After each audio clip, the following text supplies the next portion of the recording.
Olá, querido irmão, querida irmã na fé no Salvador Jesus Cristo. Eu sou o pastor Diego, pastor da Igreja Evangélica Luterana do Brasil, aqui na cidade de Maquiné, e é uma alegria ter você aqui conosco para este momento que nós queremos estudar a palavra do nosso Deus no programa Crescendo em Cristo, aqui na Rádio Cristo para Todos, a rádio que é uma boa companhia para você. E no nosso estudo de hoje nós queremos dar sequência aos estudos do livro de Êxodo. E hoje nós vamos então estudar o capítulo de número 22 do livro de Êxodo. Assim eu já convido você para que vá pegando também a sua Bíblia para que nós possamos assim estudar este capítulo do livro de Êxodo. Eu vou fazer a leitura do livro de Êxodo no capítulo 22 e vou dividir o estudo em duas partes, os primeiros 15 versículos, onde nós falaremos sobre questões acerca das leis sobre a questão do roubo, do furto, né? E depois a parte final, a partir do versículo 16 até os versículos finais, né? Então vai ser a segunda parte. Vamos começar então fazendo a leitura então do capítulo 22, desta primeira parte, versículos 1 a 15, eu vou ler na nova tradução da linguagem de hoje. E está escrito assim: se alguém roubar um boi ou uma ovelha e matar ou vender o animal, pagará 5 bois por um boi e 4 ovelhas por uma ovelha. Quem roubou deverá pagar por aquilo que roubou. Se não tiver com que pagar, então deverá ser vendido como escravo para pagar por aquilo que roubou. Se o animal roubado, seja boi, jumento ou ovelha, for encontrado vivo com a pessoa que o roubou, ela pagará 2 por 1. Se um ladrão for apanhado roubando de noite uma casa e for morto, quem o matar não será culpado pela morte do ladrão. Mas se isso acontecer durante o dia, ele será culpado de assassinato. Se alguém deixar que os seus animais pastem num campo ou numa plantação de uvas, ou se os largar para comerem as colheitas de outras pessoas, esse alguém pagará com o melhor do seu próprio campo ou com o melhor da sua própria plantação de uvas. Se alguém acender uma fogueira no seu campo e o fogo pegar nos espinheiros e se espalhar pelo campo de outro homem e destruir os feixes de trigo ou as plantações que já estiverem maduras, aquele que acendeu a fogueira pagará todos os prejuízos. Se alguém receber de outra pessoa dinheiro ou objetos para serem guardados e isso for roubado na sua casa, o ladrão, se for achado, pagará o dobro. Mas se o ladrão não for encontrado, o dono da casa será levado ao lugar de adoração e ali deverá jurar que não roubou o que lhe foi dado para guardar. Se uma pessoa ficar com um boi, um jumento, uma ovelha, roupas ou qualquer outra coisa perdida e aparecer alguém dizendo que é o dono, o caso deverá ser levado até o lugar de adoração. E aquele que Deus declarar culpado pagará ao dono o dobro. Se alguém entregar um animal para o seu vizinho tomar conta, seja jumento, boi, ovelha ou outro animal qualquer, e o animal morrer ou ficar aleijado, ou se for roubado sem que ninguém veja o roubo, o homem que tomou conta deverá jurar em nome de Deus, o Senhor, que não roubou o animal. Se o animal não tiver sido roubado, o dono aceitará o juramento e o outro não precisará pagar nada. Porém, se de fato o animal tiver sido roubado, então o outro terá de pagar ao dono pelo animal. Se o animal tiver sido morto por animais selvagens, o outro terá de trazer como prova o que sobrou e não pagará nada pelo animal morto. Se alguém pedir emprestado um animal e este ficar doente ou morrer, quando o seu dono não estiver presente, quem pediu emprestado deverá pagar o preço dele.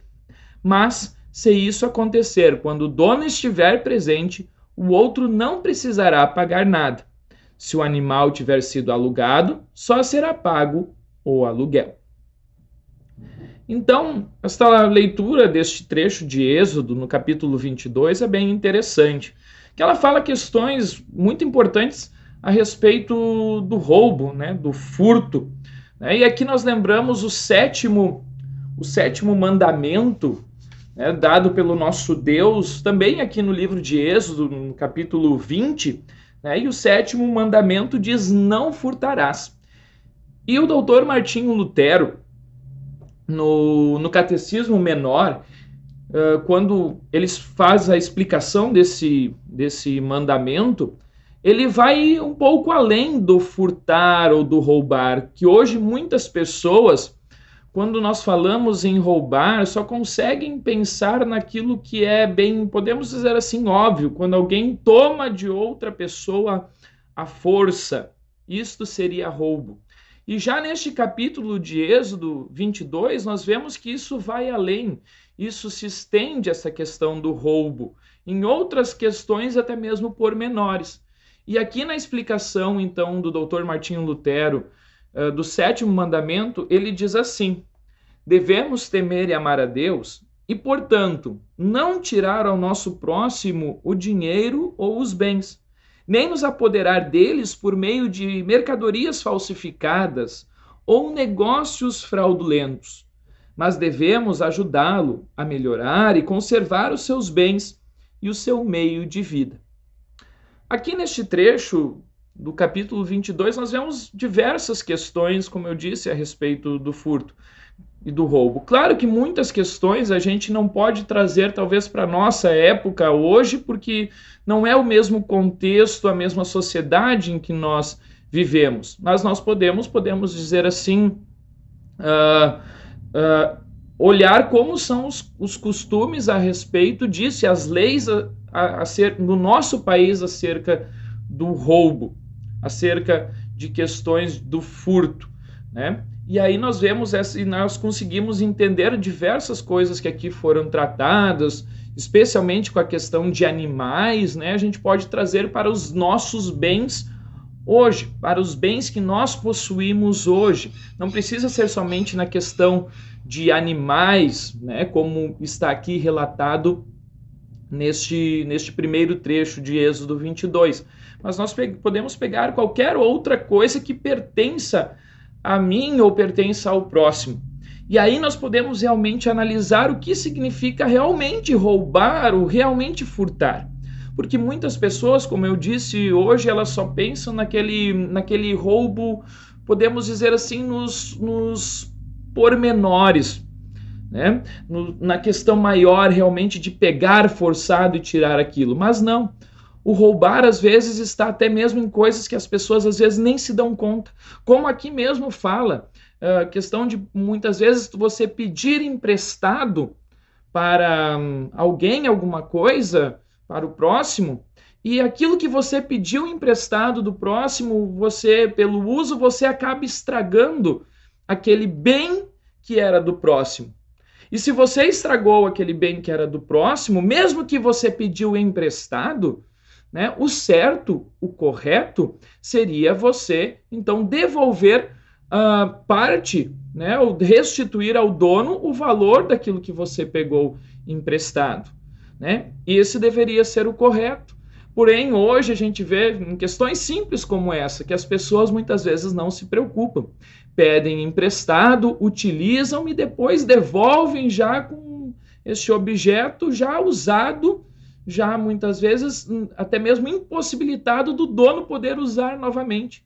E isso a gente pode dizer em palavras simples que é sim um tipo de roubo, né? E aqui então nesse capítulo 22 ele detalha, claro, com outras questões, né, como eu disse antes, mas outros tipos a gente pode dizer assim de questões de roubo. E por isso nós temos que realmente saber analisar e cuidar muito bem daquilo que é do próximo. Seja pedir emprestado, né, e não devolver, né? Se você pede emprestado e nunca devolveu, você está roubando.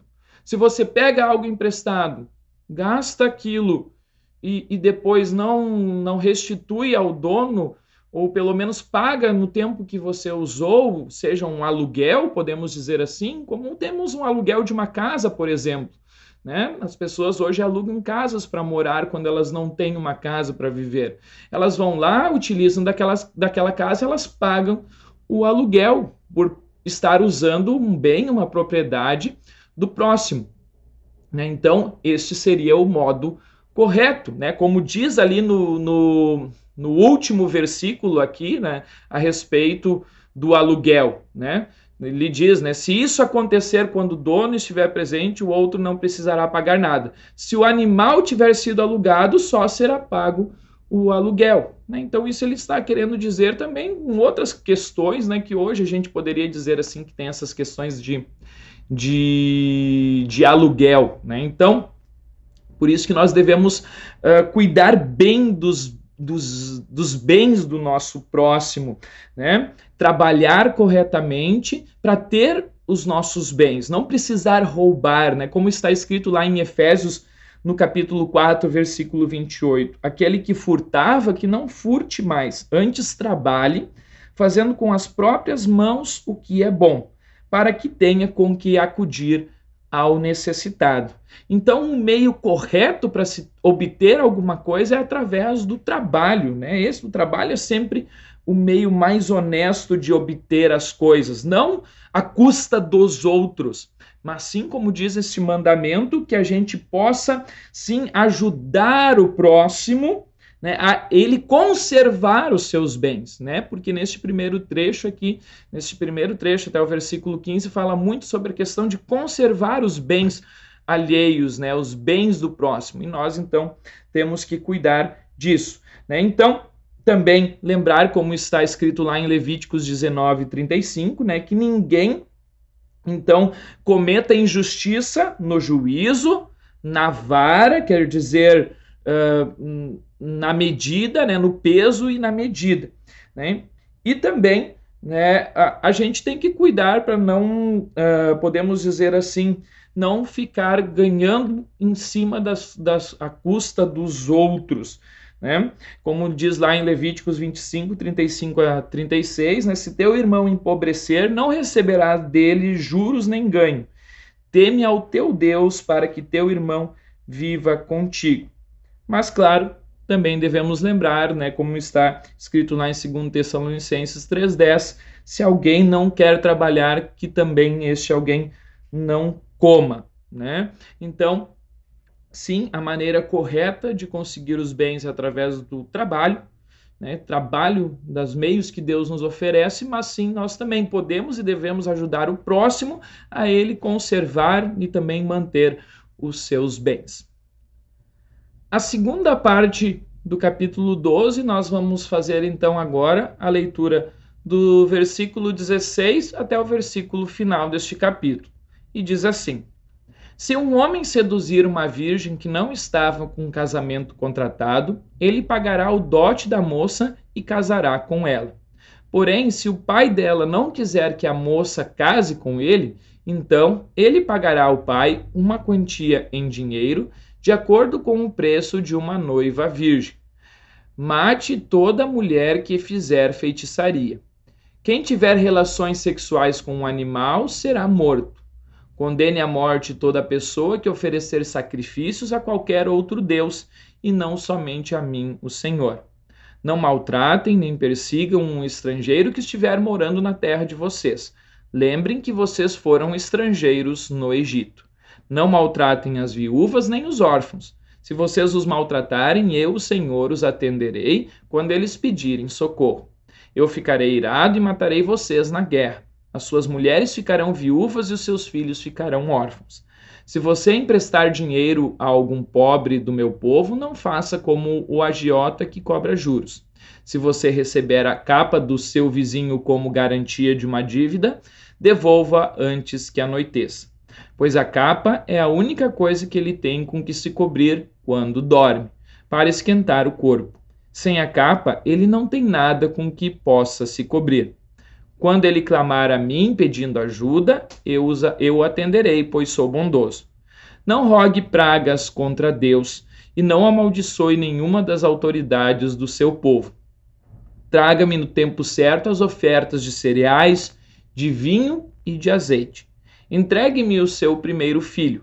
Entregue-me o primeiro filhote das suas vacas, das suas ovelhas, e deixe que o primeiro filhote macho fique com a mãe 7 dias. Porém, no 8º dia, ofereça-o a mim. Vocês são um povo separado para mim. Por isso, não comam a carne de animais que tenham sido mortos por animais selvagens. Deem essa carne aos cães.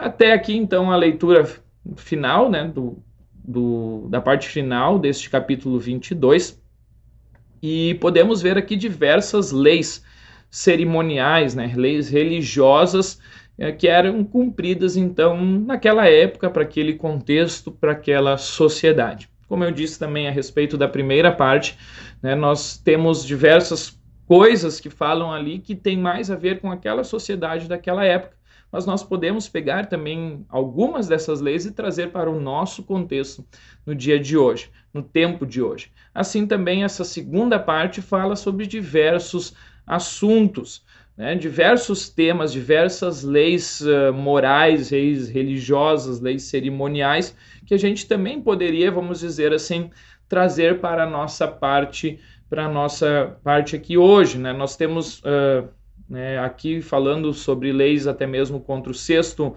mandamento, né? Não adulterar, né? Quando um homem então possui uma mulher virgem, né, que não estava de casamento contratado com ele, ele deveria pagar o dote da moça e se casar com ela, né? Ou seja, aqui ele está falando sobre a questão justamente do adultério, quando não tinha este casamento, não estava o casamento acordado, então essa era uma prática de adultério, e por isso ele deveria pagar o dote e se casar com esta moça, com essa mulher. Aqui também fala de outras questões a respeito, vamos dizer assim, da questão do sexto mandamento, como no versículo 19, né? Quem tiver relações sexuais com um animal será morto. Mais lá para baixo também fala algo a respeito disso, né? Então, que o ser humano, né, tem que lembrar aqui aquilo que Deus quis quando ele criou o ser humano, né? Quando ele criou Adão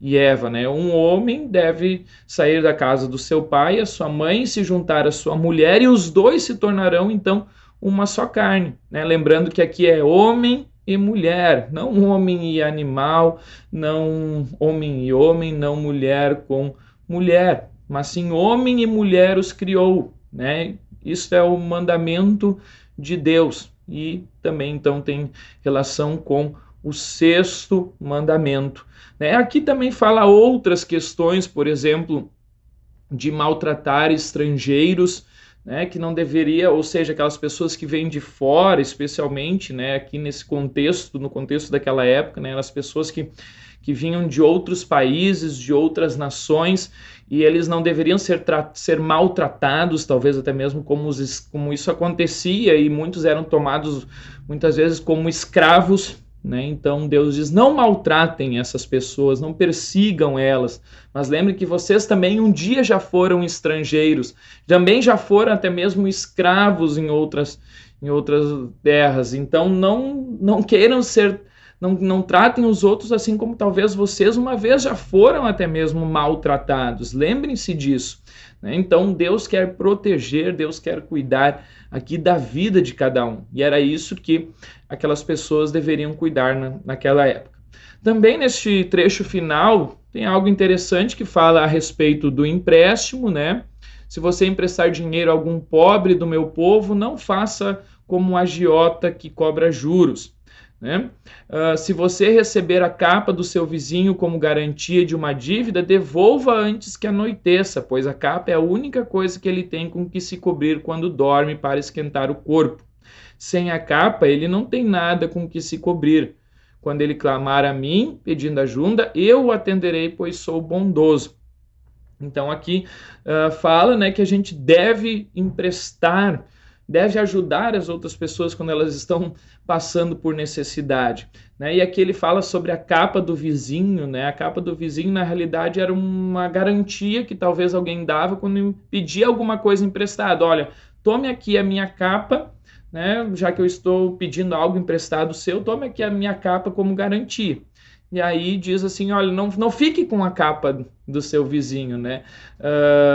Ou seja, ele está querendo dizer que você deve emprestar, né, especialmente quando alguém está passando por necessidades, sem esperar receber algo em troca. Deve ajudar por ajudar, deve querer fazer o bem a essa pessoa, porque Deus também assim vai te ajudar, Deus também vai te abençoar. Lembrando que nós somos abençoados por Deus todos os dias, e daí por isso também devemos procurar amar o nosso próximo, querer também o bem dele.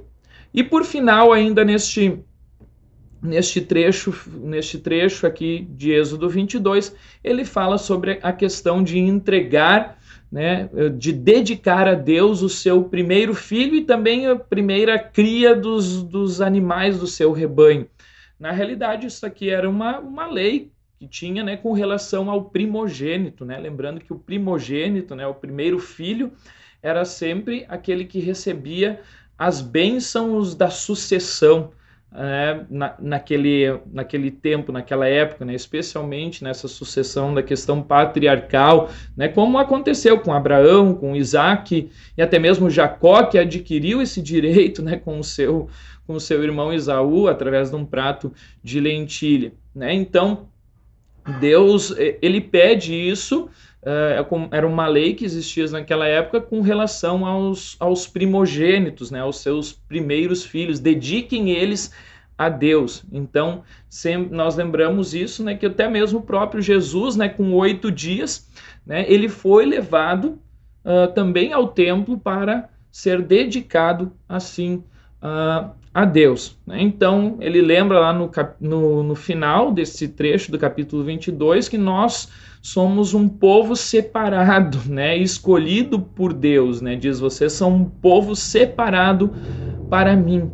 Ou seja, nós somos um povo que foi escolhido por Deus, né? E essa questão da primogenitura era para lembrar isso, da promessa, da herança que Deus havia dado através lá de Abraão, né? O povo escolhido de Deus, o povo eleito por Deus, né? Que através dele viria a descendência, né? A descendência messiânica, o primogênito, né, de Deus, o Filho único de Deus, Jesus Cristo, que foi por meio de quem, né, como diz lá em João 3,16, Deus amou o mundo tanto que deu o seu único filho, seu primogênito, para que todo aquele que nele crer não pereça, mas tenha a vida eterna. E nós somos esse povo eleito, esse povo escolhido por Deus, através da fé salvadora que há dentro dos nossos corações.